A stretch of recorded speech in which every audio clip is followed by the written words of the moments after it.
Today, I want to talk about brain drain. Now, the reason why I want to talk about brain drain is because of something that I saw today in Labor Cabinet Secretary Alfred Mutua, what he posted on his page today. And I think this is a good conversation. This is a very honest, sincere conversation about the interest of developing Kenya at the expense of also exporting labor outside this country. And don't get me wrong, I'm very in agreement with Kenyans looking for opportunities abroad. And I know there's so much opportunities outside the country that in a country like Kenya right now, where it is struggling economically, it is more important to have people working in other different parts of the world so that they can be contributing to the economy. But in any economy also, there reaches a point where it is an equilibrium has to be reached, where you don't want to be sending a lot of your experts out there. You know, you don't want to have a lot of experts being sent outside the country, and then it becomes a negative or it becomes a detriment to your own personal development as a country. And I say that because brain drain is one of the biggest problems that it is facing African countries. And the reason why is because we lack expertise to do so many things that can really transform this Africa. And Kenya is an example. We have a very beautiful country. We have too many good things, but we don't have the expertise that can bring almost everything in every sector. You talk about manufacturing, you talk about engineering, you talk about innovation, you talk about medical development. There are so many things that we lack in this country because of brain drain. Too many experts from the country are leaving the country because of better opportunities out there. Too many experts who can contribute a lot and immensely to the economy are leaving to greener pastures because the opportunities here in Kenya are not there. And when I saw the excerpt from Alfred Mutua, it just brought me a question of what is the limit? Up to what point is Kenya going to allow its expertise to leave the country to go and contribute? Yes, as much as they are looking for jobs out there. At what point will Kenya say enough is enough? We are going to invest in our country.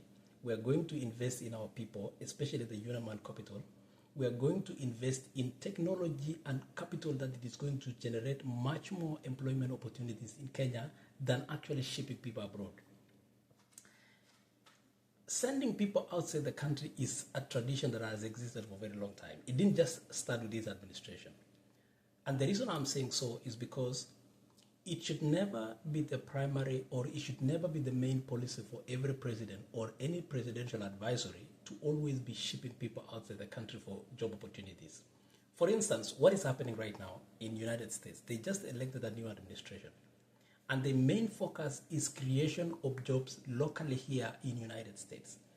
The president is not focused on looking for opportunities outside the country for Americans.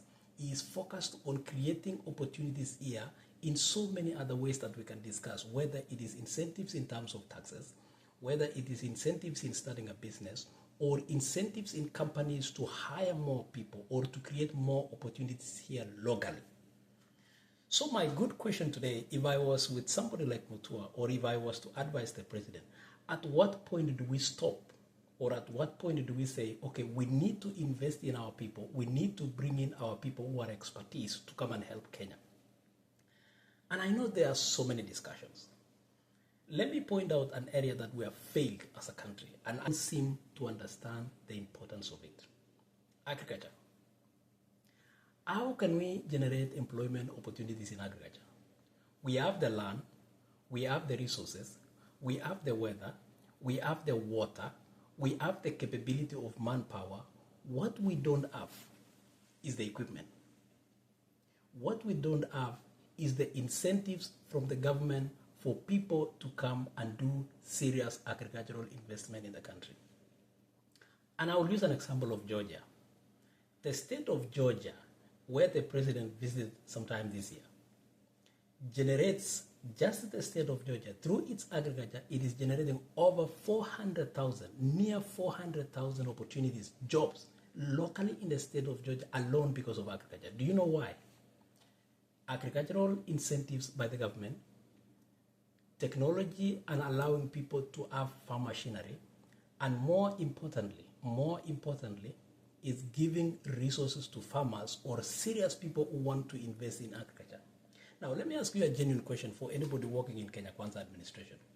What have we done to farmers, apart from the fertilizer, in terms of equipment so that they can be able to create more agricultural-based jobs?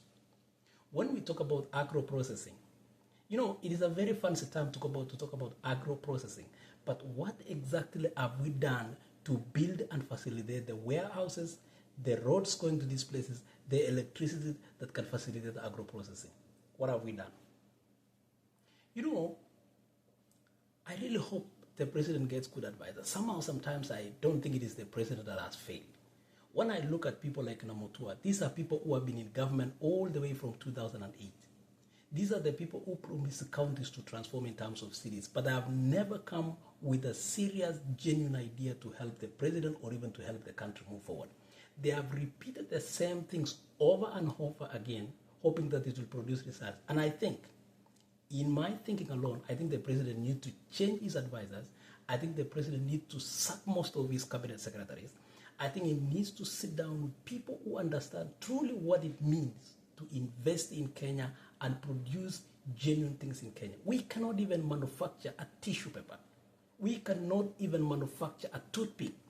We still import it from China. There are so many basic things that we could really be producing in this country, but we are not able to do it. Why? Because I think we have so much bureaucracy in the country that needs to be fixed.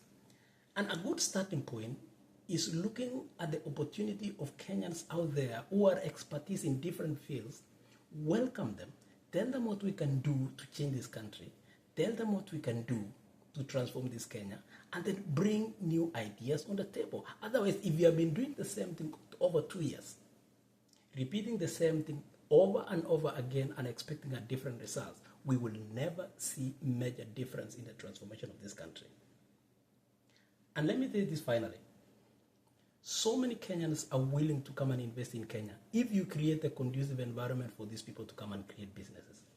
I know so many of my friends who would want to come and do serious agriculture, whether it is crop farming, whether it's animal production, and I'm talking about serious animal production. Forget about this ranch. There is serious animal production that is being done to produce serious beef. For example, feedlot farming. So many Kenyans are interested to come and do serious farming, but they lack the incentives. They lack the opportunity. They lack the direction. They lack the encouragement from the government. And these are the people that could come to Kenya and generate and help generate employment opportunities for so many young people. And out of that, I know Kenya can move forward. So I'm challenging those who are advising the president. I think it's reaching a point where those close to the presidency allow the president to listen to other people, or either the president changes himself to listen to advice so that Kenya can move forward. Otherwise, we will repeat the same mistakes. We will be in a situation where we will be condemning each other just like the way the Catholic Church just did today, and we will never move forward as a country apart from blame game. We are a country rich in so much opportunities and resources, but we have never exploited it, and we are mark timing, and we are never doing anything about it.